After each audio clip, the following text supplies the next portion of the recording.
he conocido gente muy importante en la UAP. Y bueno, bueno, justo esta mesa, bueno, todo el coloquio obviamente me parece muy interesante, ¿no? Porque esta cuestión del progreso me parece fundamental en la historia del arte, sobre todo, y afortunadamente pues aquí Agustín nos va a hablar de ese aspecto, ¿no? Y bueno, yo me voy a ir por otros andares. Bueno, entonces voy a hablar del progreso en Marx y en una pareja que Danowski y Viveiro, ¿no? Que hablan más o menos específicamente de culturas como del Amazonas, etcétera, ¿no? Pero me encontré unas citas muy buenas de Walter Benjamin que me gustaría compartir. Y bueno, y también la cuestión del progreso está muy vinculada a teorías decoloniales, ¿no? Hay una filósofa, bueno, multidisciplinar que se llama Yurdensky Espinosa, ¿no? Que ella es de República Dominicana. Y bueno, yo creo que el pensamiento crítico más potente de la actualidad pues viene del Caribe, ¿no? Ya sería otra conferencia explicar por qué, o no tanto, lo pueden checar con Ramón Grosfoguel, pero bueno. Yurdensky y Espinosa explica que la conquista se justificó en parte porque las personas que llegaron pensaban bajo la dicotomía naturaleza-cultura. Y esa dicotomía es de Rousseau y es muy... igual es un rollote, así echarse que si existe la dicotomía o no. Sería una pelea entre Marx y tal vez filósofos nuevos como Meillassoux o Bruno Latour, pero bueno, los españoles llegaron con esa dicotomía naturaleza-cultura, ¿no? En ese sentido, bajo sus criterios, los pueblos más cercanos a la naturaleza y por lo tanto alejados de la cultura eran considerados los más primitivos. Por lo tanto, a la gente de aquí las consideraban salvajes y por lo tanto había que matarlos, conquistarlos o convertirlos. Bueno, ahora esto para hablar de la importancia, ¿no?, del progreso en las discusiones del colonialismo, pero bueno, ya ahora citas de Benjamin. Ahora bien, hay un texto de Benjamin con el que me crucé circunstancialmente, pero en el que a mi parecer explica cosas fundamentales y de interés para este coloquio, criticando a los modernos y su idea de progreso. En ese sentido, pues Benjamin sí veo que es muy crítico de los modernos. Ahorita van a ver cómo. Y bueno, Benjamin es difícil, bueno, para mí me parece difícil de leer. Entonces, pues si ven un poco enredosas las citas, pues es por eso. O sea, si no entienden todo, pues yo tampoco lo entiendo todo, pero no se preocupen. Bueno, los modernos no siempre son, ya cito bien, los modernos no siempre son ignorantes o inexpertos. Bueno, los modernos son, bueno, igual y algunos yo tuve un acercamiento a McLuhan y básicamente, si ya lo conocen, la modernidad sería como las sociedades frías, pero si no lo conocen, la modernidad es un proyecto civilizatorio, ¿no? Que es lo que trajeron los españoles a América. Entonces nosotros estamos bajo un sistema civilizatorio de la modernidad. Ahorita se habla que ya estamos en la posmodernidad, ¿no? Y el proyecto civilizatorio de la modernidad corresponde a los valores burgueses de la élite mundial, ¿no? Que eran pues, las coronas, etc., ¿no? Pero bueno, ya Benjamin es crítico de esa modernidad justamente, junto con Adorno y sus camaradas, ¿no? Los modernos no siempre son ignorantes, son expertos. Con frecuencia es posible decir todo lo contrario. Lo han devorado todo, la cultura y el hombre, y están sobresaturados y cansados. O sea, ya su ambición ya lo devoró todo, ¿no? Y ya imponieron su cultura, sus valores, y no están satisfechos todavía, ¿no? Continúo con Benjamin.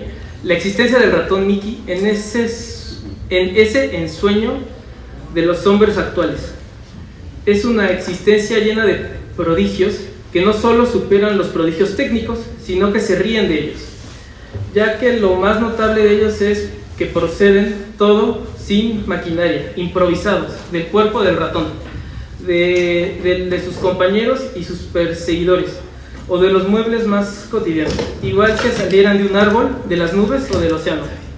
Naturaleza y técnica, primitivismo y confort van aquí a una y ante los ojos de las gentes fatigadas por las complicaciones sin fin de cada día y cuya meta vital no emerge sino como lejanísimo punto de fuga en una perspectiva infinita de medios.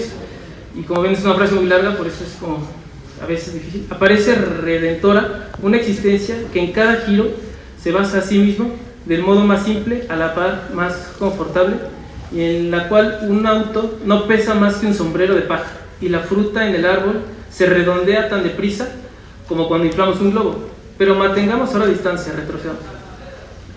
Y continuamos adelante. Nos hemos hecho pobres. Hemos ido entregando una porción tras otra de la herencia de la humanidad, con frecuencia teniendo que dejarla en la casa de empeño por 100 veces menos de su valor, para que nos adelanten la pequeña moneda del actual. O sea que Benjamin, por estos años, en la década de los 20, pues diría como, pues estamos dejando todas estas tradiciones, las estamos tirando, las estamos empeñando por casi nada y estamos comprando lo nuevo. Pero ¿qué es realmente lo nuevo, no? ¿Qué es eso? ¿Por qué lo nuevo nos llama tanto la atención?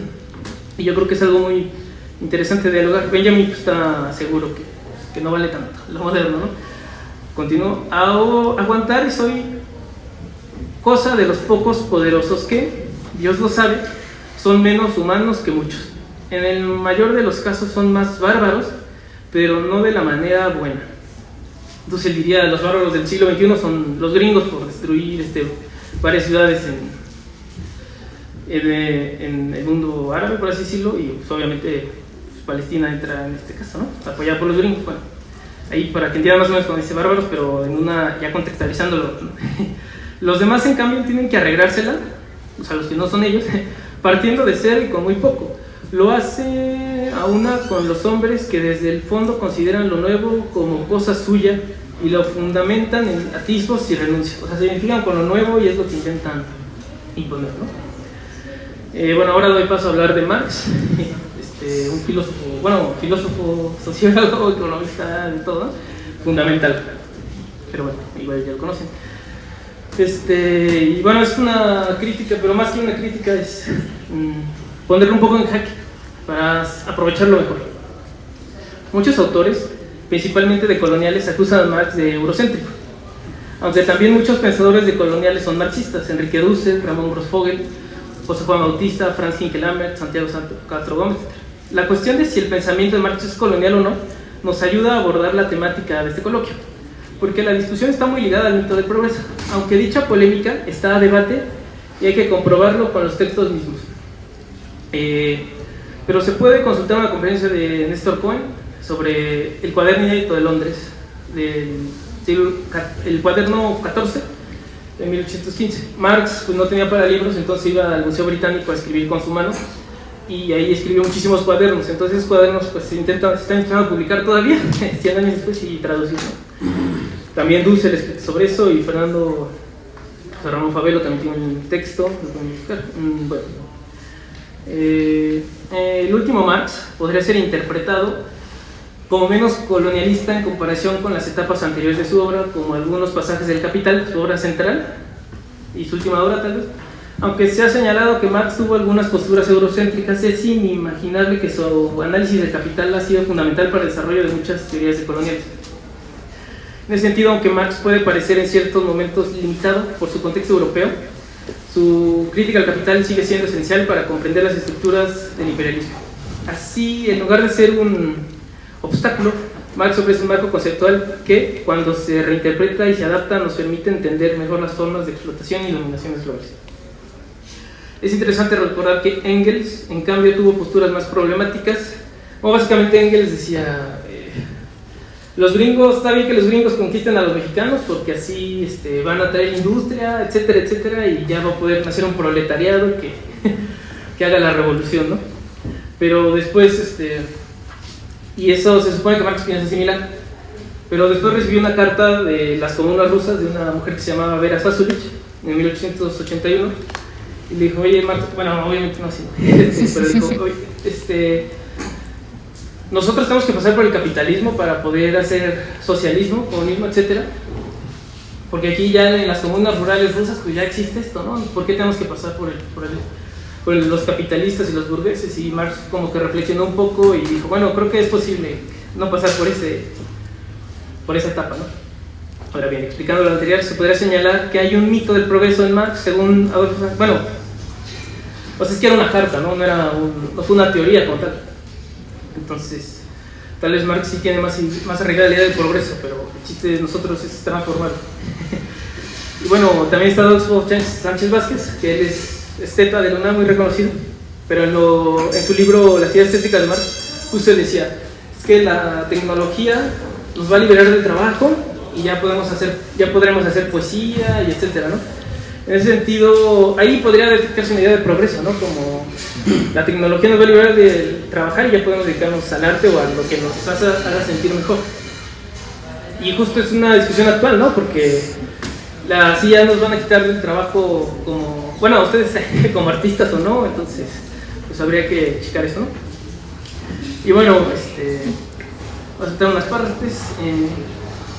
Entonces, el intento de concebir la historia de forma lineal y científica por parte de Marx fracasó de algún modo. Marx no defendió el progreso como pretendía y no fue algo que le interesara desarrollar posteriormente. O sea, que igual estaban a favor del progreso, pero nunca se dio tiempo de desarrollarlo como tal. O sea, lo más importante es su crítica a las categorías o los conceptos de la economía política burguesa, ¿no? Como crecimiento, etc. A grandes rasgos, en el marco anterior a Miseria de la Filosofía, lo podemos señalar como un autor a favor del progreso, pero realmente pensar en el progreso es algo obsoleto, yo pregunto. Esto ya más como en línea con la ponencia del doctor Pablo Costa, ¿no? Yo no sé si estoy de acuerdo con él, pero lo que voy a decir iría como en su línea, ¿no? El poder emancipatorio de la modernidad ha sido un tema debatido desde diferentes perspectivas filosóficas, políticas y sociales. Por un lado, en el Manifiesto Comunista, Marx y Engels presentan la modernidad como un proceso inherentemente transformador y potencialmente liberador. A través del desarrollo capitalista, la burguesía ha revolucionado las fuerzas productivas, desmantelando las relaciones feudales y creando las condiciones para una sociedad sin clases.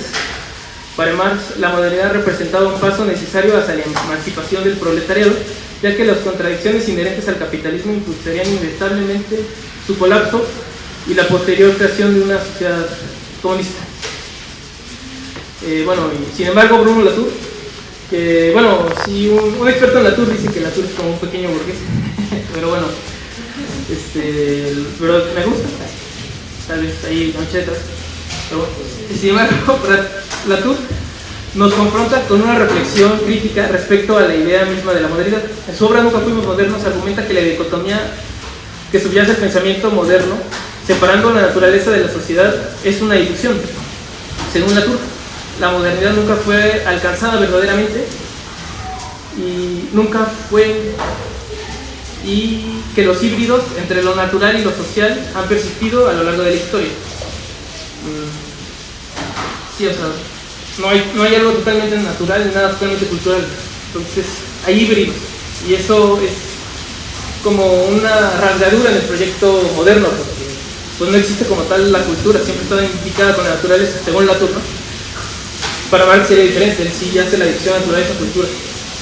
Este cuestionamiento sugiere que el supuesto poder emancipatorio de la modernidad podría estar basado en una narrativa equivocada, ya que nunca dejamos de estar inmersos en las contradicciones que la propia modernidad pretendía resolver. O sea, la modernidad es como los boomers, básicamente, ¿no? Que eran súper cuadrados y tenían que ir a la universidad y seguir un caminito, etcétera, ¿no? Y ahorita les voy a hablar de cómo el pensamiento amazónico escapa de la modernidad, ¿no? Y aquí ya modernidad y progreso lo estoy diciendo casi con el mismo palabra.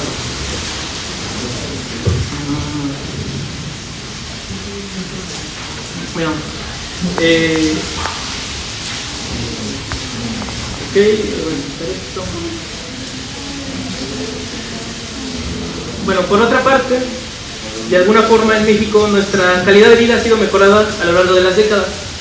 Se podría hablar incluso que la Revolución Mexicana fue un progreso en nuestra historia, por lo menos para el campesinado, aunque no para la burguesía. Aunque en la actualidad valdría la pena valorar. ¿Estamos realmente mejor que hace unos 30, 40 o 50 años? En cuestiones de teoría queer o liberación sexual, por ese estilo, yo creo que sí. Pero estamos viendo una ola de contaminación, aunque en la teoría de Marx se supone que ya está en la mejor teoría ecológica que vamos a encontrar, según Enrique Dussel. A su vez, hay una ola de feminicidios y violencia contra las mujeres, aunque habría que preguntarse si realmente hay más o simplemente se habla más y son más visibles e indignantes estos acontecimientos en contra de las mujeres que hacen. También vimos una escala en el pago de la renta y las viviendas, aunado al fenómeno de la gentrificación. Pero justamente si nosotros queremos vivir en un mundo mejor que tenga una economía ecológica, una sociedad que sea tolerante ante la diversidad, creo que nosotros también anhelamos el progreso. Es decir, vivir en una sociedad que evoluciona, aunque sea yendo tal vez hacia atrás. Es decir, en el cual existe un progreso como especie. Como el Ángel Novus tal vez de Benjamin, ¿no? Que Bueno, creo que ya explicaron, no estoy seguro. Ajá, entonces, lo voy a buscar, ¿no? Como segunda parte de mi ponencia, ahora sí hablaré de una crítica hacia el progreso en Débora Danowski y Eduardo Viveros de Castro. Bueno, Eduardo Viveros de Castro estudió en Francia, influido por todos estos franceses, entonces escribe todavía más complicado que Benjamin, pero y voy a citarlo bastante. Pero bueno, si cachan algo, pues creo que les va a gustar. Y es difícil. Las cosas no suceden para los amerindios. Aquí habla de los pueblos de los Amazonas. Cuando dice amerindios se refiere a eso, ¿no? Y otras humanidades no modernas. Una de las características que vuelven otros conscientes,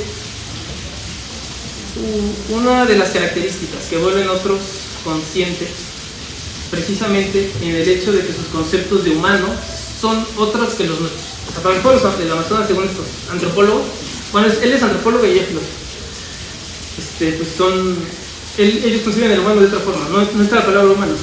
El presente etnográfico es el tiempo de las sociedades frías, de Levi-Strauss, sociedades contra el aceleracionismo o sociedades lentas, así como se habla de slow food o slow science, que entienden que todos los cambios cosmopolíticos, o sea, la política que se rige a través de la cosmovisión de un pueblo, que entienden todos los cambios cosmopolíticos necesarios para la existencia humana ya acontecieron, y que la tarea del etos, es asegurar y producir este siempre ya. O sea, se puede entender que ahorita los pueblos del Amazonas viven en un siempre ya, ¿no? No hay un vamos a llegar a abolir el capitalismo o vamos a imponer el comunismo, ¿no? Aquí ellos están siempre en un siempre ya. El multiverso antropomórfico, en su virtualidad original, es suscitado, conjurado, bajo la forma de una animalización del humano. La máscara terimórfica del bailarín espíritu, el devenir fiera del guerrero, que es recíprocamente una humanización mítica del animal. Es de tal doble movimiento que emerge sin cesar el etno. El presente etnográfico no es en modo alguno un tiempo inmóvil. Las sociedades lentas conocen velocidades infinitas. Aquí estaré hablando de un chamán, por ejemplo. Aceleraciones extrahistóricas, en una palabra. Devenires que hacen del concepto indígena del buen vivir algo metafísicamente mucho más parecido a un deporte extremo que un sosegado retiro campestre. O sea, un moderno tal vez acercándose al Amazonas, pues diría, no, pues son parecidos a estas personas que hacen sus retiros yogis, ¿no? Que se van a Jalisco, ¿no? Pero no, o sea, Danowski y Viveros, pues como vieron, lo explican de una forma muy rica, pero por lo tanto compleja. Pero en ese caso la vida del chamán o de estos pueblos que viven siempre ya es más intensa, ¿no? Que la velocidad propia de la modernidad. Lo que llamaríamos mundo natural o mundo en general es para los pueblos amazónicos una multiplicidad de multiplicidades intricadamente conectadas. Es que cuando se hace digerible suena muy duro, ¿no? Como de todo está conectado. Pero pues no es así, ¿no? Es toda una cosmovisión. Pero bueno, entonces pues me voy a remitir a las citas tal cual, para no pues trabajar un poco el pensamiento. Por cierto, también nosotros nos referimos aquí a los occidentales, lo que por mera convención incluye a los brasileños de cultura europea, dicen ellos, o nos gustaría pensamos que únicamente se puede ser humano en sociedad, que el hombre es un animal político, etc. Pero los amerindios piensan que entre el cielo y la tierra existen más sociedades y por lo tanto muchos más humanos de lo que sueñan nuestras antropologías y filosofías modernas. Lo que llamamos ambiente es para ellos una sociedad de sociedades, una arena internacional, una cosmopoliteia. No existe, por lo tanto, una diferencia absoluta de estatuto entre sociedad y ambiente, como si la primera fuese el sujeto y el segundo el objeto. En ese sentido, el antropomorfismo es una invención irónica completa. pregunta dialéctica en el antropocentrismo. Decir que todo es humano equivale a decir que los humanos no son una especie especial, un evento excepcional que vino a interrumpir de forma magnífica o trágica la trayectoria monótona de la materia en el universo. El antropocentrismo, por el contrario, hace de los humanos una especie animal dotada de un suplemento transfigurador. Los entiende como seres atravesados por la trascendencia, como una flecha sobrenatural, marcados por un estigma, una abertura o una falta privilegiada, indeleble, que los distingue en el centro de la naturaleza. Y cuando la filosofía occidental es crítica a sí misma y se empeña a atacar al antropocentrismo, su forma usual es negar el excepcionalismo humano. Es afirmar que en un nivel fundamental somos animales o seres vivos, un sistema material que todo el resto. La reducción o eliminación materialista es el método favorito de equiparación de los humanos con el mundo preexistente. O sea que cuando el moderno es crítico consigo mismo dice somos animales, ¿no? Pero el principio antropomórfico, por el contrario, afirma que son los animales y demás entes los que son humanos como nosotros. Aquí la generalización de expansión panpsiquista es el método básico de equiparación del mundo con el humano preexistente. O sea, en esta cosmología que proponen estos autores es como los demás serían más como humanos, ¿no? No sé, pero bueno, francés. Bueno, los blancos nos tratan como ignorantes solo porque somos diferentes a ellos, pero su pensamiento es corto y oscuro. No logran ir más allá y elevarse porque quieren ignorar la muerte. Los blancos no sueñan lejos como ellos. Ellos duermen mucho, pero solo sueñan consigo mismos. Los blancos, los modernos, ¿no? El vano deseo de ignorar la muerte está ligado, según Schopenhauer, a la fijación de los blancos en la relación de propiedad y en la forma mercancía. Y aquí pues es un guiño más, ¿no? Pero a favor de ello. Ellos son apasionados, entre comillas, por las mercancías, en las que su pensamiento permanece completamente aprisionado. Así ellos sueñan con sus coches, sus casas, con su dinero y otros sus otros bienes. Y dicen justamente, así como Marx tomó prestado del imaginario colonialista el término fetichismo y reaverió con ello, y de una forma que pasó tal vez inadvertida, un rico filón analítico sobre las profundas relaciones entre la economía y la teología en la metafísica occidental. Por eso el capitalismo está tan ligado a la religión, se debió ver, ¿no? Porque es como una religión en el que el sueño, el paraíso ya no es el paraíso, es ser millonario o algo así, por así decirlo. Aquí hay los blancos duermen mucho, pero solo sueñan consigo mismos. Este es quizá el juicio más cruel y preciso jamás enunciado sobre la característica antropológica de los blancos, aquellos a quienes Bruno Latour llamaría modernos, o más perversamente humanos. La desviación epistémica del sueño por parte de los blancos iría a la par de una autofascinación solipsista, o sea, encerrar en sí mismo, por así decirlo, su incapacidad para discernir la humanidad secreta de los existentes no humanos y su avaricia fetichista, tan ridícula como incurable. Los blancos, o debe decir nosotros los blancos, eso es mío, no, en suma, sueñan con lo que no tiene sentido.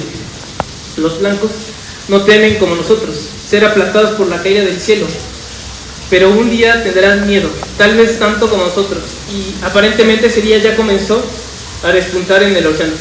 Su llegada a América dio lugar, y continúa dándolo, a una inmensa perplejidad metafísica por parte de los indígenas, perplejidad casi siempre acompañada aún hoy, después de 5 siglos de tradiciones y matanzas, de mucha indignación y aprehensión, y que en el plano práctico especulativo acostumbra a despoblarse en una variedad de agenciamientos como profesión de los pueblos amerindios en su célebre lema cosmopolítico, vivir bien, no mejor. Y bueno, creo que con esto ya acabo. Ahora no sé cómo voy de tiempo. ¿Ya? Ah, bueno, ya acabo. Gracias.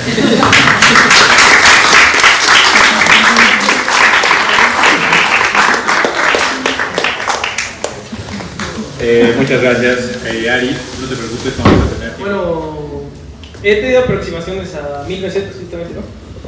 Pero mi lectura más seria sí ha sido con. ¿Cómo se llama? ¿De Bacon? Lógica de la sensación. Sí. Y por una filosofía menor, una literatura menor de Frankfurt. De Kafka. Es que lo leí muy bien y no me acuerdo, pero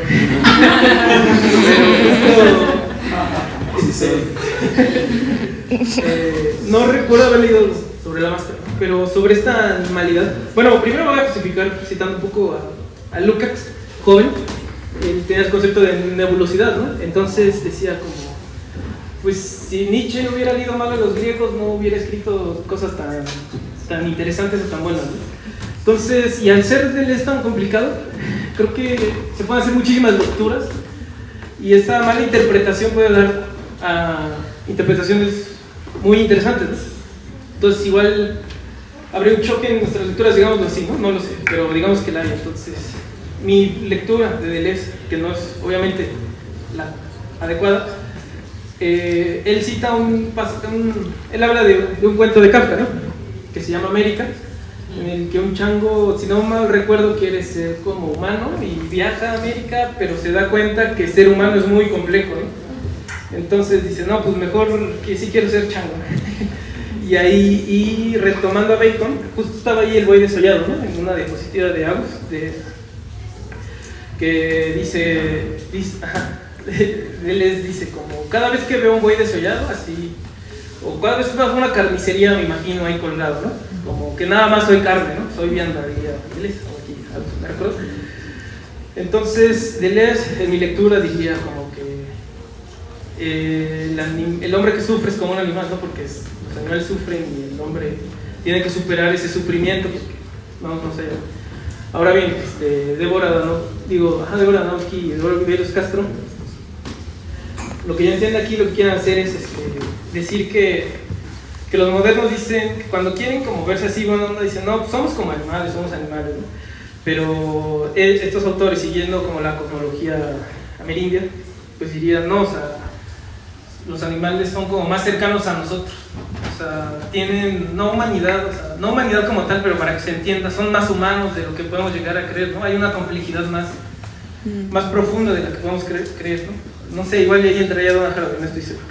Bueno, luego,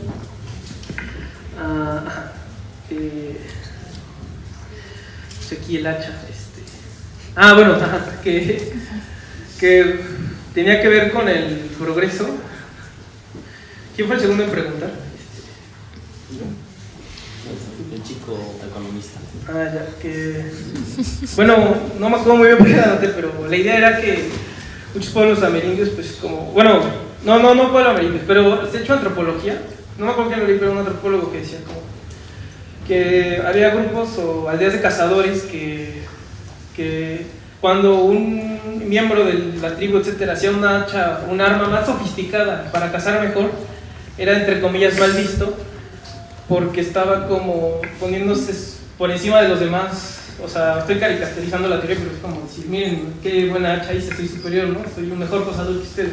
Será visto de alguna forma, ¿no? Obviamente es difícil de entender para nosotros, incluso para mí, pero es una idea, es una cosmovisión totalmente diferente en ese sentido, ¿no? Como, o sea, es una idea que igual y es muy fructífera, pero tal vez nosotros estar tan arraigados a la idea, pero pues igual lo vemos como una tontería, una estupidez. Pero bueno, y esto del siempre ya, pues sí es una idea complicada, ¿no? O sea, creo que con eso tenía que ver lo del hacha, ¿no?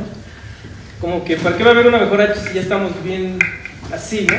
Incluso, pues, se supone, en Paraguay había unas, se llamaban, no eran Bueno, el punto es que los jesuitas pusieron ahí como sus conventos y recolectaban a varios aymaras, luego guaraníes, perdón, la gente de pueblos guaraníes.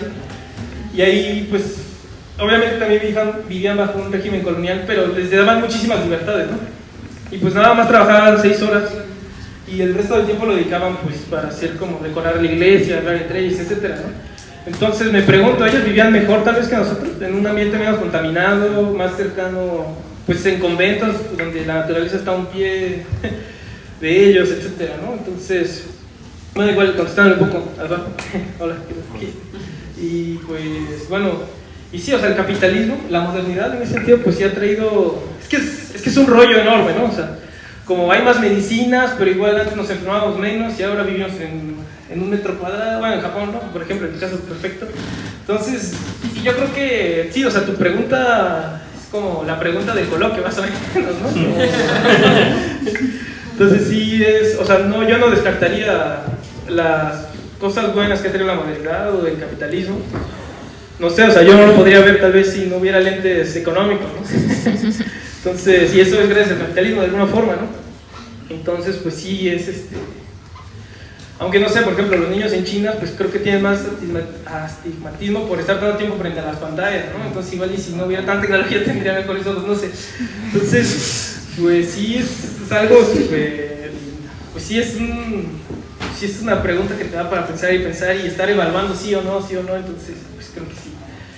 Tampoco no hay que descartarlo al 100%, hay que matizar y mejorar, ¿no? Y por eso Dussel tiene el concepto de transmodernidad, ¿no? Como rescatar lo mejor del pasado para adaptarlo al presente, no regresar así burdamente al pasado, ¿no? Y ser como mayas o hacer cosas así, pues hacer sacrificios y demás. Entonces, pues, por así decirlo, ¿no? Entonces, pues creo que sería, pues sí, sería eso, o sea, bueno, y sobre Marx y Deleuze, pues no sé, tal vez los más ortodoxos dirían que no puede haber relación, pero está interesante buscarlo. Bueno,